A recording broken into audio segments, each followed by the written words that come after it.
ಪ್ರಭಾವತಿ ನಾನು ನಮ್ಮ ತಂಗಿಯರಿಗೆ ಕೊಟ್ಟಿದ್ದು ನಾನೇ ಅದು ಈ ಬಯೋಟನ್ ಪ್ರಾಡಕ್ಟ್ ಕೊಟ್ಟಿದ್ದು ಗಂಗೂಬಾಯಿಗೆ. ಸರ್ ನನಗೆ ಪ್ರಾಬ್ಲಮ್ ಇದ್ದಿದ್ದು ಏನಂತ ಹೇಳಿದ್ರೆ, ನನಗೆ ಕೊರೋನಾ ಬಂದಮೇಲೆ ನನಗೆ ಬ್ಯಾಕ್ ಪೇನ್ ಬಂತಿಲ್ಲ. ನನಗೆ ಕೊರೋನಾ ಬಂದಾಗ ಏನಾಗಲಿಲ್ಲ, ಸಮಸ್ಯೆನೇ ಆಗಲಿಲ್ಲ. ಕೊರೋನಾ ಬಂದು ಹೋದ್ಮೇಲೆ ನನಗೆ ಬ್ಯಾಕ್ ಪೇನ್ ಸ್ಟಾರ್ಟ್, ಅದರಿಂದ ಎದೆನೋ ಸ್ಟಾರ್ಟ್ ಆಯ್ತು. ನಾನು ಸುಮಾರು 3 ವರ್ಷ ಗುಳಿಗೆ ತೊಗೊಂಡಿದ್ದೀನಿ. ನಾನು 1 ವರ್ಷ ಅಲ್ಲ 2 ವರ್ಷ ಅಲ್ಲ 3 ವರ್ಷ ಕಂಟಿನ್ಯೂ ಗುಳಿಗೆ ತೊಗೊಂಡಿದ್ದೆ. ಸ್ವಲ್ಪ ಕಮ್ಮಿ ಆಗಿಲ್ಲ. ಸರ್ ಈ ಪ್ರಾಡಕ್ಟ್ ಪರಿಚಯ ಮಾಡಿಸಿದ್ರು ಹನ್ನೊಂದು ಗಾರವಾಡ ಅಂತೇಳಿ ರೋಣದವರು, ಭಾಳ ಧನ್ಯವಾದ ಸರ್ ಅವ್ರಿಗೆ. ಯಾಕಂದ್ರೆ 3 ವರ್ಷ ಗುಳಿಗೆ ನುಗ್ಗಿದ್ದೀನಿ. ನಾನು ಗುಳಿಗೆ ಯಾವಾಗ ಬಿಡ್ತೀನಿ ಅಂತ ನನಗೆ ಆಗಿದ್ದಿರಲಿಲ್ಲ. ಯಾಕಂದ್ರೆ ಗುಳಿಗೆ ಜಾಸ್ತಿ ತೊಗೊಳೋದ್ರಿಂದ ಕಿಡ್ನಿ ಫೇಲ್ ಆಗಿ ತೊಗೊಂಬಂದು ನನಗೆ ತಲೆಯಲ್ಲಿತ್ತು. ಅದೊಂದು ಭಾಳ ಬ್ಯಾಕ್ ಪೇನಿಂದ ಏನಾಗ್ತದೆ, ತೊಗೊಳೋದ್ರಿಂದ ಗುಳಿಗೆ ತೊಗೊಂಡ್ರೆ ಕಿಡ್ನಿಗಳು ಫೇಲ್ ಆಗ್ತಾವೆ. ಆ ಕಿಡ್ನಿಗಳು ಫೇಲ್ ಆದರೆ ನನಗೆ ಹೆಂಗಪ್ಪ ಸಮಸ್ಯೆ ಮುಂದಂತ ಭಾಳ ಯೋಚನೆ ಮಾಡಿದೆ. ನಿಜವಾಗ್ಲೂ ದೇವರಂತ ಬಂದರು ನನಗೆ.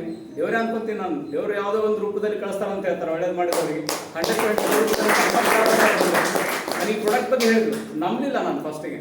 ಇಷ್ಟಕ್ಕೊಂದು ದುಡ್ಡು ಖರ್ಚು ಮಾಡಿದ್ದೀನಿ, ಸುಮಾರು 3-4 ಲಕ್ಷ ರೂಪಾಯಿ ಹಾಕಿದ್ದೀನಿ ನಾನು. ಎಲ್ಲದೂ ತೋರಿಸಿದ್ದೀನಿ, ಆದರೂ ಕಡಿಮೆ ಆಗಿಲ್ಲ. ಇದೇನು ಕಡಿಮೆ ಆಗುತ್ತಾ, ಯಾಕೆ ಕಡಿಮೆ ಆಗ್ತದೆ, ಇಷ್ಟಕ್ಕೊಂದು ದುಡ್ಡು ಹಾಕಿದ್ರೆ ಡಾಕ್ಟರ್ ಹತ್ರ ಹೋದ್ರೆ ಕಡಿಮೆ ಆಗಿಲ್ಲ ಅಂದಮೇಲೆ ಈ ಪ್ರಾಡಕ್ಟ್ಲೆಸ್ ಏನು ಕಡಿಮೆ ಆಗುತ್ತೆ. ನಮ್ಮ ಮಿಸ್ಸಸ್ ಹೇಳಿದ್ರು, ಯಾಕೆ ಒನ್ ಟೈಮ್ ಟ್ರೈ ಮಾಡಬಾರ್ದು, ಇದು ಪ್ರಾಡಕ್ಟ್ ತೊಗೊಂಡ್ರ ಇಷ್ಟಕ್ಕೊಂದು ದುಡ್ಡು ಖರ್ಚು ಮಾಡಿದ್ದೀರಾ, ಒನ್ ಟೈಮ್ ಇದನ್ನು ಟ್ರೈ ಮಾಡೋಣ ನೋಡೋಣ ಅಂತ ಹೇಳಿ ಸರ್. ನಮ್ಮ ಹೆಣ್ಮಕ್ಳು ಕೂಡ ಕೊರೋನಾ ಬಂತು, ಅವರಿಗೆಲ್ಲ ಕಾಲು ಕೈ ಎಲ್ಲ ಹರಿತಾರೆ. ಈ ಪ್ರಾಡಕ್ಟ್ ತೊಗೊಂಡ್ಮೇಲೆ ಇಬ್ಬರು ಯೂಸ್ ಮಾಡ್ತಾ ಇದ್ದೀವಿ. 100% ರಿಸಲ್ಟ್ ಸರ್. ನಾನು ಎಲ್ಲ ಆರಾಮಿದ್ದೀನಿ. ಇವತ್ತು ಯಾರಿಗೂ ಗುಳಿಗಿಲ್ಲ ನನಗೆ, ನಾನು ಆರಾಮಾಗಿದ್ದೀನಿ.